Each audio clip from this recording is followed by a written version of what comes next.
In the quiet, picturesque town of Ashland, a dark secret brew beneath the surface, threatening to shatter the illusion of suburban perfection. Evelyn Harper, a devoted housewife, finds herself drawn into a dangerous affair with her charming neighbor, unaware that this forbidden connection will soon spiral into a deadly tragedy. Ashland is the epitome of suburban bliss, a small, close-knit community where everyone knows each other and life moves at a gentle pace. The tree-lined streets are dotted with charming, well-kept homes, each with perfectly manicured lawns and white picket fences. It's a town where appearances are everything, and the facade of perfection is maintained at all costs. Evelyn Harper, a 34-year-old housewife, had always been admired in Ashland for her grace and charm. Her marriage to Ronald, a successful corporate lawyer, had once been passionate but had grown cold over the years. The loneliness of her empty nest, with both children away at school, only deepened the void she felt. Evelyn's days were filled with monotony, and her once cherished home began to feel like a gilded cage. During this time of emotional turmoil, Paul Miller, a 38-year-old man with rugged good looks and a charming personality, moved in next door. A former architect who had left behind a chaotic life in the city after a bitter divorce, Paul was seeking peace and a fresh start in Ashland. Their first encounter was innocent enough. Evelyn offered to help him with a heavy box while he was moving in. But there was an undeniable connection between them, an unspoken understanding of the loneliness each felt. Over the following weeks, their friendly chats over the garden fence evolved into shared cups of coffee on lazy afternoons. Paul's easygoing nature and attentive ear were a refreshing change from the cold indifference Evelyn had grown accustomed to from Ronald. Evelyn found herself drawn to Paul in ways she hadn't felt in years. He made her laugh, listened to her, and made her feel seen, things Ronald had long since stopped doing. As their friendship deepened, the boundaries between right and wrong began to blur. The thrill of their growing intimacy was intoxicating, and Evelyn told herself that she deserved to be happy. But deep down, she knew that what they shared was more than just friendship. It was something far more dangerous. One rainy afternoon, as they sat together in Paul's cozy living room, the tension between them became palpable. The soft patter of rain against the windows only added to the intimate atmosphere. Evelyn felt her heart race as Paul's hand brushed against hers. She looked up to find him staring at her, his gaze intense and full of longing. In that moment, all her doubts and fears melted away, and she leaned in to kiss him. The kiss was electric, charged with all the pent-up emotions they had both been hiding. It was as if the floodgates had finally opened, and there was no turning back. But as their lips parted and the reality of what they had done began to sink in, Evelyn was struck by a wave of guilt. She pulled away, her heart pounding in her chest.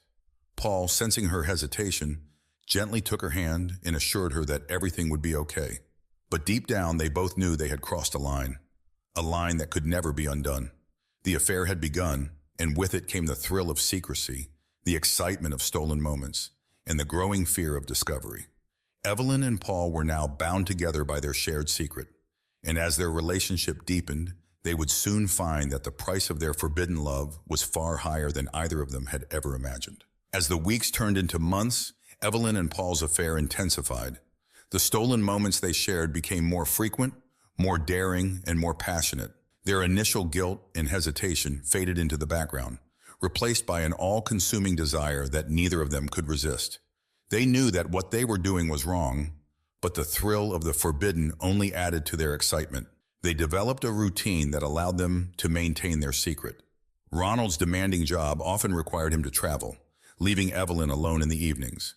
Paul, who worked from home, had the flexibility to adjust his schedule to fit their clandestine meetings. They would meet in the afternoons when the neighborhood was quiet, the children at school, and the other residents busy with their daily lives. Evelyn made excuses to leave the house, telling Ronald she was going shopping or visiting friends. She would then slip over to Paul's home, where they would lose themselves in each other's arms. They became bolder with each encounter, taking greater risks and savoring the adrenaline rush that came with the fear of getting caught. But as their affair grew more intense, so did the complications. Paul began to show signs of possessiveness that made Evelyn uneasy. He would question her about her interactions with Ronald, pressing her for details about their conversations and activities. His once charming demeanor started to show cracks, revealing a man who was becoming obsessed with the idea of having her all to himself. The affair that had once been a thrilling escape from reality was starting to take on a more sinister tone. Evelyn found herself caught between the life she had known and the intense emotions that Paul stirred in her. She began to worry about what would happen if their secret was discovered. The thought of losing her family, her reputation, and everything she had built was terrifying. But at the same time, the idea of losing Paul was equally frightening. As the tension between them grew, so did the strain on Evelyn's marriage. Ronald, oblivious to the affair but aware that something was amiss, tried to reconnect with his wife. He noticed her growing distance and made an effort to be more present, cutting back on his work trips and spending more time at home. But the damage had already been done. Evelyn's heart was torn between the security of her marriage and the passion she felt for Paul.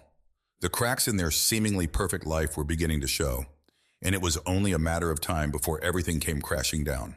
As Evelyn and Paul continued to spiral deeper into their affair, they were blind to the consequences that were looming on the horizon, consequences that would forever change their lives and the lives of everyone around them. As the summer heat began to fade into the crispness of autumn, the tension in Evelyn's life became almost unbearable. The excitement of her affair with Paul was now tinged with a constant undercurrent of anxiety.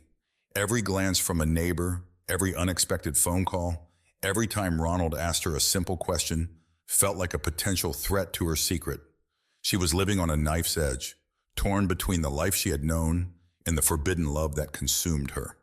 Ronald's newfound attentiveness only added to her turmoil. He started coming home earlier, surprising her with dinner plans and small gifts, trying to rekindle the spark that had long since faded. But for Evelyn, these gestures felt more like a reminder of the distance that had grown between them, a distance she was now responsible for. The guilt gnawed at her, but not enough to make her stop seeing Paul. If anything, it made her cherish their moments together even more, as they became her only escape from the suffocating guilt and fear that had begun to take over her life. Paul, on the other hand, was growing increasingly restless. His jealousy and possessiveness, which had initially been subtle, were becoming more overt. He would often press Evelyn for details about her time with Ronald, his questions becoming more pointed and aggressive. What started as a passionate affair was turning into an obsession, and Evelyn could feel the weight of Paul's growing demands pressing down on her. One evening, as they lay together in Paul's bed, he brought up the idea of leaving Ashland together. The suggestion caught Evelyn off guard. The thought of abandoning her life, her children, and everything she had ever known was overwhelming. She tried to laugh it off, but Paul was insistent. He painted a picture of a new life for them, somewhere far away where they could be together without the fear of being discovered. But Evelyn couldn't bring herself to imagine that reality.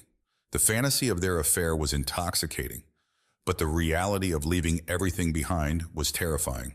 Paul's insistence on discussing the future only added to her growing sense of dread. She could see that he was becoming more and more fixated on the idea of them being together, and it scared her. She loved him, or at least she thought she did, but the intensity of his emotions was starting to feel like a trap. She realized that what had once been a thrilling escape from her mundane life was now turning into something far more dangerous. As autumn deepened and the days grew shorter, the tension in Evelyn's life reached a breaking point. The weight of her double life was becoming unbearable, and the once thrilling affair with Paul was now a source of constant anxiety and fear. Each day felt like a precarious balancing act, and she knew that it was only a matter of time before everything came crashing down. Paul's behavior had become increasingly erratic. His once charming demeanor had darkened, and his possessiveness was now impossible to ignore. He no longer simply suggested that they run away together. He demanded it. Every time they met, the conversation would inevitably turn to the idea of leaving Ashland, of starting a new life where they could be together openly. Paul was growing impatient, and his frustration with Evelyn's reluctance was palpable. Evelyn, on the other hand, was paralyzed by indecision. She couldn't bear the thought of leaving her children, her home, and the life she had known for so long, but at the same time she was terrified of losing Paul. The affair had consumed her, becoming the one bright spot in her otherwise suffocating life. Yet she was increasingly aware of the darkness that had crept into their relationship. Paul's love had turned into something far more dangerous, and she knew that she was losing control of the situation. The turning point came one evening when Ronald announced that he would be taking a week off work. He wanted to spend more time with Evelyn, to reconnect and repair the damage that had been done to their marriage. He suggested they go away together for a few days, just the two of them, to a cabin in the mountains where they could talk and rediscover what had made their relationship special in the first place.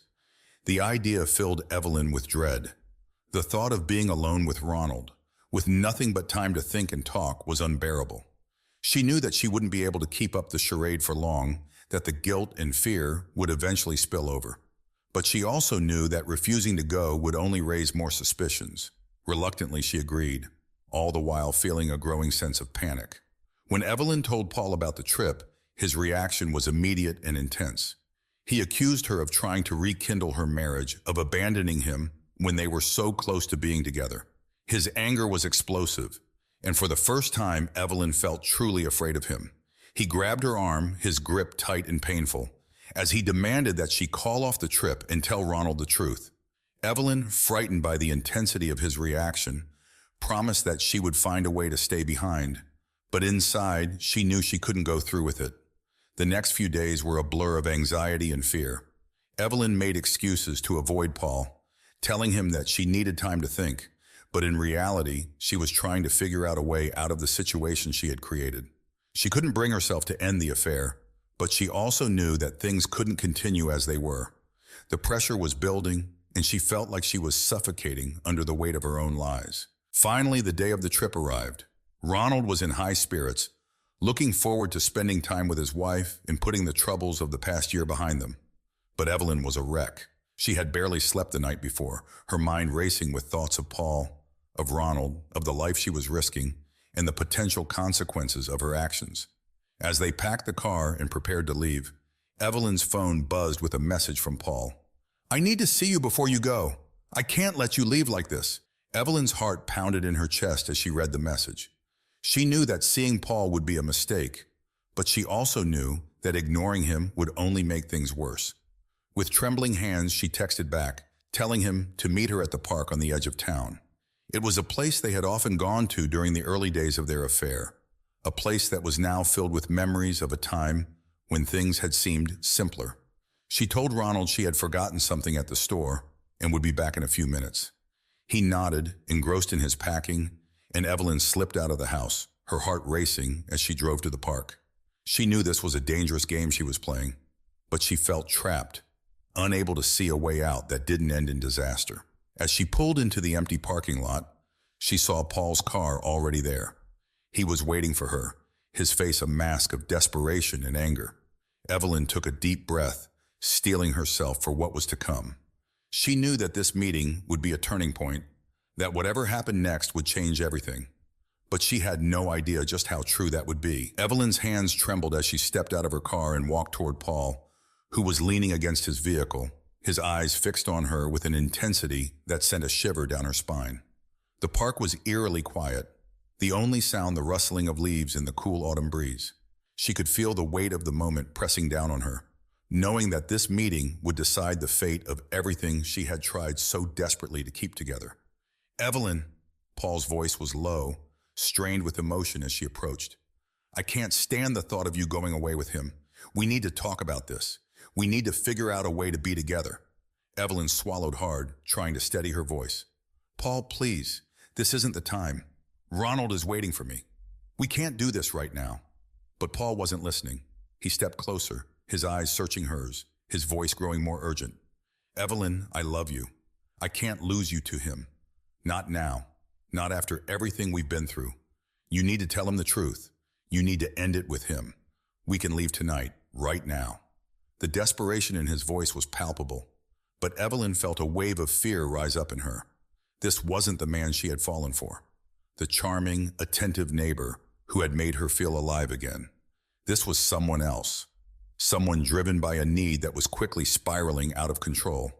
"Paul, you don't understand," Evelyn said, her voice trembling.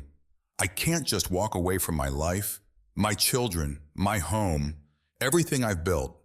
I care about you, but this is too much. We need to take a step back." Paul's face twisted in frustration, and he grabbed her by the shoulders, his grip tight. "Evelyn, don't you see? There's no going back. We've come too far for that. You said you loved me. You can't just throw that away." Evelyn's heart pounded in her chest as she tried to pull away, but Paul held her firmly. Panic began to set in as she realized just how dangerous this situation had become. "Paul, please," she pleaded, tears welling up in her eyes. "Let me go. I need to go back to Ronald. I need to make things right." But Paul wasn't letting go. His eyes darkened, and his voice dropped to a menacing whisper. "If you go back to him, Evelyn, I swear, you'll regret it. You don't belong with him. You belong with me." Fear gripped Evelyn as she struggled to break free, her mind racing for a way out. She hadn't anticipated this level of intensity from Paul, hadn't seen how deep his obsession had grown. In that moment, she realized that she was no longer in control. Paul was, and his love had turned into something far more dangerous. "Paul, you're scaring me," Evelyn whispered, her voice barely audible as she continued to struggle against his grip. For a moment, something flickered in Paul's eyes, a brief moment of realization that he was hurting her. His grip loosened slightly, and Evelyn took the opportunity to step back, putting some distance between them. She could see the conflict raging within him, his love for her battling with his anger and fear of losing her. "Evelyn, I'm sorry," Paul said, his voice softer now, but still filled with desperation. "I didn't mean to scare you, but you have to understand. I can't let you go. I can't lose you." Evelyn shook her head, tears streaming down her face. "Paul, this has to stop. We can't keep doing this. It's tearing me apart. I need to go back. I need to fix things with Ronald." But as she spoke, she saw the change in Paul's expression. A shift from desperation to something darker, more resolute. He stepped forward again, closing the distance between them, his eyes cold and determined. "No, Evelyn, you're not going back to him. Not now, not ever." Evelyn's heart raced as she realized the danger. She was in. She turned to run, but Paul was faster. He grabbed her arm, pulling her back toward him, his grip bruising her skin. "You're not leaving me, Evelyn," he hissed, his voice trembling with anger. "I won't let you go." Panic surged through Evelyn as she struggled to break free, her mind screaming for her to get away. But Paul was too strong, his grip too tight. In a desperate bid for freedom, she lashed out, striking him across the face. The blow startled Paul, and for a brief moment he loosened his hold. Evelyn tore herself away and ran toward her car, her heart pounding in her ears. But Paul was right behind her, and as she fumbled with her keys, he grabbed her again, spinning her around to face him. His eyes were wild with anger, and for the first time, Evelyn saw the full extent of his obsession. "You're mine, Evelyn," he snarled, his voice low and menacing. "And if I can't have you, no one will." Evelyn's scream pierced the quiet of the park, echoing through the empty trees, as Paul lunged at her, his hands closing around her throat. She fought back with everything she had, but Paul's strength was overwhelming, his grip unrelenting. The world began to blur around her as the air was choked from her lungs, and in those final moments, Evelyn realized with horrifying clarity that she was not going to make it out of this alive. The following morning, the peaceful suburb of Ashland was thrown into chaos. News spread quickly, whispers traveling from house to house, as neighbors tried to make sense of the tragedy that had unfolded in their midst. The once quiet park, a place where children played and families gathered, was now a crime scene, cordoned off with yellow tape and swarming with police. Ronald Harper was one of the first to arrive at the park, alerted by the authorities who had found Evelyn's car abandoned in the parking lot. He was led past the crowd of onlookers, his face ashen, disbelief etched into every line. When he saw the body, his knees buckled, and he had to be held up by one of the officers. The sight of Evelyn lying there lifeless was too much to bear. As Ronald collapsed to the ground, sobbing uncontrollably, Detective Laura Mitchell took charge of the scene. A seasoned investigator, Mitchell had seen her share of tragedies. But there was something about this case that felt different. The raw emotion in Ronald's reaction, the quiet horror that had settled over the neighborhood, it all pointed to a story that was far more complex than it first appeared. As the crime scene was meticulously documented, Mitchell began her investigation, piecing together the events that had led to Evelyn's death. It didn't take long for Paul Miller to emerge as the prime suspect. His car had been found not far from the park, and witnesses reported seeing him in the area around the time of the incident. When the police arrived at Paul's house, they found him in a state of shock. He was sitting in the dark, his hands shaking, his eyes unfocused. The moment the officers entered the room, he broke down, confessing to everything in a disjointed, rambling monologue. He told them how much he loved Evelyn, how he couldn't stand the thought of losing her, and how, in a moment of blind rage, he had done the unthinkable. Paul was arrested on the spot, charged with murder, and taken into custody. But for Ronald and the rest of the Ashland community, the damage had already been done. The idyllic facade of their lives had been shattered, revealing the darkness that had been lurking beneath the surface all along. The news of Evelyn's death spread quickly, and soon the media descended on Ashland, turning the once quiet neighborhood into a spectacle. Reporters camped outside the Harper home, cameras flashing as Ronald and his children tried to navigate their way through the overwhelming grief and shock. The community, once known for its close-knit bonds and friendly atmosphere, was now under a cloud of suspicion and fear. As the days passed, more details of the affair between Evelyn and Paul began to emerge, further fueling the scandal. Neighbors who had once admired Evelyn now whispered about her behind closed doors, speculating on how such a perfect life could have gone so horribly wrong. The once close relationships between the residents of Ashland were strained, as everyone wondered how they could have missed the signs of what was happening right under their noses. Detective Mitchell, determined to get to the bottom of the case, delved deeper into the lives of Evelyn and Paul. She interviewed friends, neighbors, and anyone who might have had insight into their relationship. What she uncovered was a story of loneliness, desperation, and a love that had spiraled out of control. In the weeks that followed, the case against Paul Miller grew stronger. Forensic evidence linked him to the crime, and his confession was damning. But for Mitchell, there were still questions that remained unanswered. Why had Evelyn stayed in the relationship for so long, even when it had become clear that Paul was becoming dangerous? And what had driven Paul to such a violent, final act? As the trial date approached, the community of Ashland struggled to return to some semblance of normalcy. But the shadow of Evelyn's death hung over them, a constant reminder of how quickly a life can be upended by the choices we make. The Harper home, once a symbol of stability and success, now stood empty, a silent testament to the tragedy that had unfolded within its walls. Ronald, devastated by the loss of his wife, withdrew from public life. He couldn't bear the thought of facing the community that had once looked up to him and Evelyn as the perfect couple. The life he had worked so hard to build was now in ruins, and he was left to pick up the pieces alone. As for Paul, his fate was sealed the moment he was taken into custody. The trial was brief, the evidence overwhelming. He was found guilty of murder and sentenced to life in prison without the possibility of parole. But even as the verdict was read and justice was served, there was no sense of closure for those involved. The damage had been done, and the lives that had been touched by the tragedy would never be the same. Detective Mitchell, though satisfied with the outcome of the case, couldn't shake the feeling that there was more to the story. She knew that the events leading up to Evelyn's death were complex, shaped by years of hidden emotions and unspoken desires. And as she filed away the case, she couldn't help but wonder what might have happened if things had turned out differently. If Evelyn had made different choices, or if Paul had sought help before it was too late. But those were questions that would never be answered, and the town of Ashland was left to move on, forever changed by the darkness that had briefly touched their lives. In the months that followed the trial, Ashland slowly began to heal, though the scars of what had happened would never fully fade. The community, once vibrant and close-knit, now carried an air of quiet sorrow. The Harper home remained empty, a haunting reminder of the tragedy that had shattered the peace of the neighborhood. Ronald Harper, still grieving, decided to sell the house and move away. The memories were too painful, and he needed a fresh start, far from the place where his life had unraveled.